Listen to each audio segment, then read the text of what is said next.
Bonsoir.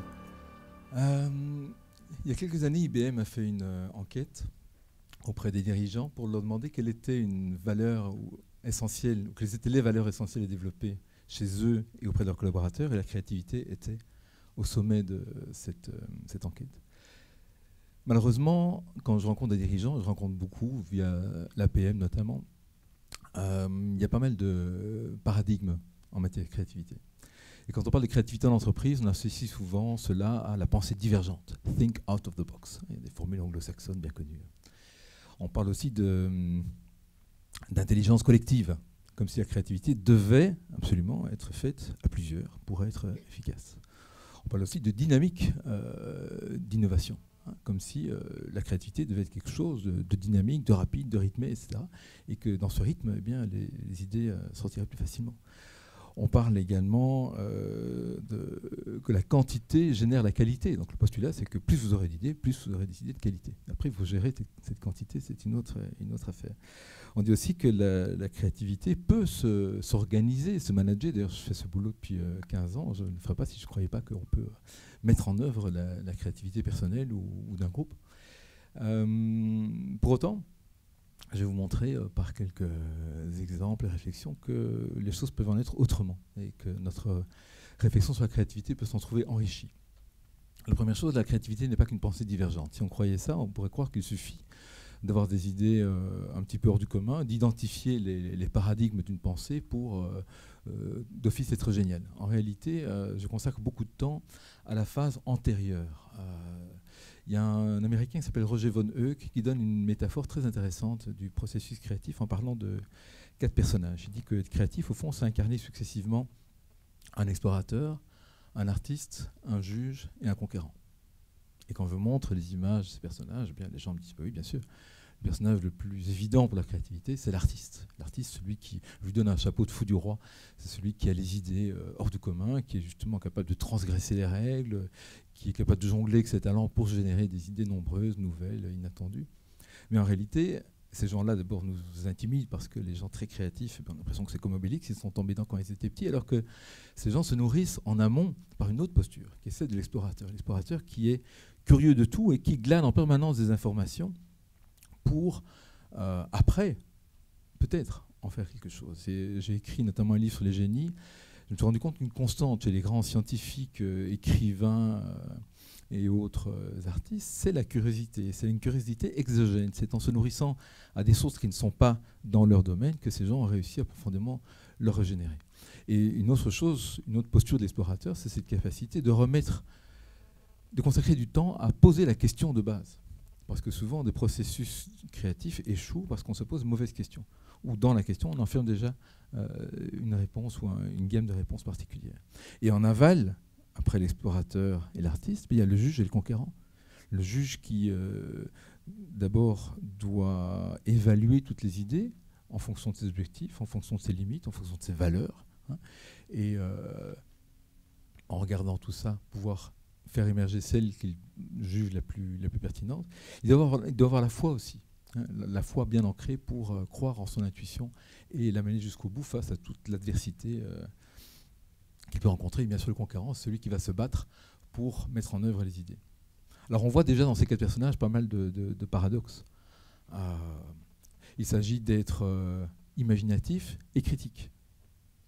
Il s'agit d'être intuitieux et organisé. Voilà. Il s'agit de douter à un moment donné, et régulièrement, et puis en même temps, à un moment donné, de ne plus douter et d'y aller. Voilà. On dit qu'être créatif, c'est plus facile à plusieurs. Quand je pose la question sincèrement, je me rends compte qu'au moins un quart ou un tiers des gens trouvent qu'il est plus facile d'être créatif tout seul. Et j'en suis. Étant plus introverti, bien moi, même si je suis capable de travailler en groupe, ma créativité sera plus fertile, plus profonde, et simplement je serai plus à l'aise quand je serai tout seul. Voilà. Comment est-ce qu'on fait quand on est dans une entreprise et qu'on doit animer un groupe de créativité ? Eh bien, une manière de faire très simple est d'articuler ce que j'appelle le genou. En phase de divergence, demander aux gens de produire des idées seuls ou de venir à une réunion ayant déjà produit quelques idées, histoire que certains ne soient pas là en attendant que les choses se passent et en attendant juste de réagir à l'idée de l'autre. Voilà. En phase de convergence, ça peut également... Je déteste les murs de post-it où après on va mettre des gommettes pour voter. Parce que qu'est-ce qui se passe? C'est le plus petit commun dénominateur qui l'emporte. Et les idées vraiment audacieuses, en fait, elles récoltent quelques gommettes, voire une seule, mais il y a une puissance derrière que moi, comme animateur, je pressens. Mais si je respectais purement la mathématique ou la démocratie, eh bien, ça passerait à la trappe. Je propose donc une autre démarche qui m'a été inspirée par un collègue hollandais, qui consiste à demander à chacun de choisir son coup de cœur et à travailler sur ce coup de cœur, à le développer en solution, parce que quelques mots sur un post-it, c'est rien. Mais quand on donne une fiche idée, donne un titre, donne une description, on fait un SWOT de ton idée et mets-y toute la gomme, et puis teste ton idée avec un de tes collègues, et puis présente-la au groupe, là je peux vous assurer qu'on a des débats vraiment intéressants. Voilà. On dit qu'être créatif, c'est privilégier la quantité. C'est très fastidieux quand il y a 200 post-it sur un mur. On perd des heures à essayer de faire des clusters comme ça, et puis, mais pour un résultat intellectuel finalement assez pauvre, parce qu'au final, qu'est-ce qu'on cherche? On cherche une idée. Pourquoi en faire 200? Je ne dis pas que ce processus est acheté à la poubelle, mais il est intéressant d'y substituer d'autres processus. De plus en plus souvent, j'essaye avec des groupes de travailler sur des insights. C'est un très beau mot en anglais qui voudrait dire lumière intérieure. C'est-à-dire qu'on ne va pas chercher la lumière à l'extérieur, les idées à l'extérieur, mais on va essayer, dans un état beaucoup plus lent de relaxation, de faire émerger, en ayant posé la bonne question au départ, en se mettant dans l'attitude ad hoc, faire émerger l'intuition profonde que nous portons déjà en nous, mais qui n'apparaît pas à la conscience. Voilà. Et pour cela, j'aime bien utiliser des processus qui ne sont pas que rationnels, que volontaristes. Il y a beaucoup de démarches de créativité. Alors, il existe plein de méthodes. J'en connais une assez bien, qui est le Creative Problem Solving, le CPS, vous connaissez peut-être, qui fonctionne. Mais il était intéressant d'y ajouter une autre démarche qui pourrait être ce que j'utilise, qui est une démarche avec l'art. Je fais souvent une marelle stratégique. Et j'utilise des œuvres d'art. J'ai écrit un autre bouquin sur l'art qui m'a inspiré cette idée. Une marelle, c'est par terre, comme ça. Je dessine des cases. Alors, c'est aujourd'hui. Et puis, la dernière case, c'est la vision idéale. Et puis, entre les deux, il y a nos forces, nos faiblesses, l'objectif qu'on devrait se fixer pour avancer vers notre vision et les opportunités, les menaces. Hein, c'est une SWOT élaborée. Sauf que je prends des images, des reproductions d'œuvres d'art au hasard et j'en tire une première. Je dis, cette image dit quelque chose de notre situation aujourd'hui. Qu'en pensez-vous? Et pour avoir appliqué ça et vu appliquer ça dans des comités de direction, notamment chez Orange, je peux vous assurer que les intuitions sont très profondes et dépassent complètement les idées que les gens ont déjà sous le coude. Vous voyez, ça prend vraiment par défaut et ça permet de court-circuiter les trajets habituels de la pensée. C'est ça qu'on cherche en fait en matière de créativité, c'est trouver ces intuitions nouvelles, ces nouveaux chemins vers des vérités cachées. Enfin, deux choses. On dit qu'être créatif, ça va être facilité par la liberté. Alors je vois des dirigeants maladroits qui disent à leurs collaborateurs allez-y, soyez créatifs, lâchez-vous là, je vous autorise et j'espère des idées géniales. Qu'est-ce qui se passe avec les collaborateurs? Ils sont tétanisés parce qu'ils se disent mais des idées sur quoi? Alors, le pire, c'est la boîte à idées. J'ai écrit un petit bouquin, il est en téléchargement sur mon site gratuitement. Il y a mieux que la boîte à idées, parce qu'une boîte à idées, c'est une boîte vide, mais elle veut quoi cette boîte? Au service de quoi? De quel objectif, etc. Et puis quelle sera le cas échéant? Ils ont besoin de savoir ça. Hein. Est-ce qu'on sera récompensé pour les idées? Qu'est-ce qu'on gagne? Hein. Et puis et quel est l'enjeu? Quels sont les enjeux stratégiques? Il y a une histoire qui est assez connue, c'est celle de l'entreprise Favi, je crois. Jean-François Zobrist. Jean-François Zobrist voyait sa boîte péricliter et il a rassemblé tout son personnel et il a mis les cartes sur la table. Il a dit clairement quels étaient les enjeux financiers à court, moyen terme. Il dit voilà, maintenant qu'est-ce qu'on fait?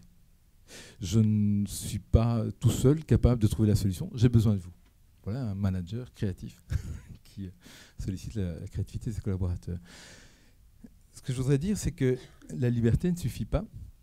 Il faut pouvoir donner une sécurité. Dire juste à ses collaborateurs, allez-y, lâchez-vous, ne suffit pas. Il faut pouvoir leur donner une sécurité cognitive, affective. Je dis souvent aux dirigeants que je rencontre, si vos collaborateurs ne sont pas assez créatifs, ne montrent pas cette capacité, ce n'est pas qu'ils n'en sont pas capables, c'est qu'ils n'osent pas. Et pour qu'ils osent, donnez-leur une sécurité cognitive, dites-leur clairement quel est l'enjeu.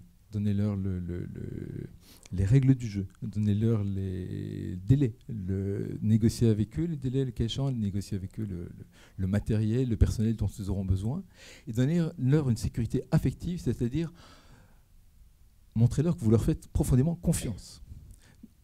Encouragez-les et valorisez-les sur leur talent. Si je fais appel à toi, à vous, c'est que j'ai vraiment besoin de ton talent, de tes capacités. Donnez-leur la capacité de douter. Et donnez-leur un espace d'intimité, permettez-leur de venir vous voir s'ils doutent, pour qu'ils puissent faire état de ces doutes et avancer quand même. Il y a un chef d'entreprise belge, un compatriote, qui décerne chaque année le prix de la meilleure erreur. Ce faisant, il récompense la personne ou le collectif qui a fait une grosse bêtise mais qui a su le mieux en tirer des leçons. Voilà. Ça me fait venir à mon presque dernier point, qui est... on peut avoir toute la formation qu'on veut en matière de créativité, on peut avoir toute l'expérience qu'on veut. Il y a quelque chose, en tout cas moi je ne me départis pas, c'est la peur. La peur, c'est l'ennemi, bien sûr, de la créativité.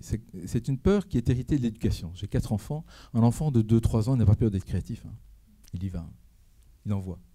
L'éducation, malheureusement, nous apprend la peur de l'échec, la peur du regard de l'autre, la peur de l'imperfection, la peur du changement. Le meilleur antidote de la peur, c'est un ostéopathe qui me l'a appris, c'est l'envie. Et il m'a dit, si tu as peur de quelque chose, bien sûr tu ne pourras pas t'en départir entièrement, mais regarde ce que cette peur révèle. Voilà. Quel est le désir qu'elle révèle? Et là aussi, je fais le lien avec probablement quelque chose qui sera dit plus tard en matière d'intelligence émotionnelle, mais c'est une clé en or que j'ai découverte. Et pour terminer, on peut parler de créativité des heures et le danger, parce qu'on est dans un discours ici, donc on pourrait croire que je vais vous apprendre quelque chose. S'il y avait une chose à apprendre, c'est qu'il n'y a pas une créativité, qui est la vôtre. Alors bien sûr, il y a les formes de créativité. J'ai dans mon sac le livre de Garner, justement, les formes de la créativité.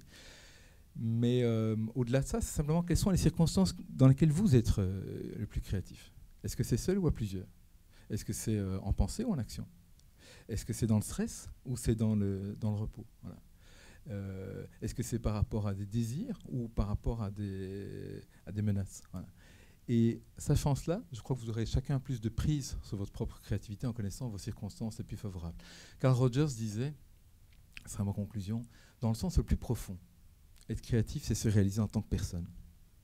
Le corollaire, et je m'adresse, moi, dans mon métier, pour moitié dans le monde d'éducation et pour moitié au monde de l'entreprise, le rôle de l'enseignant et du cadre dirigeant, est-ce que ce n'est pas ça, justement, d'aller reconnaître chaque personne dans sa créativité et de la faire émerger dans cette beauté-là?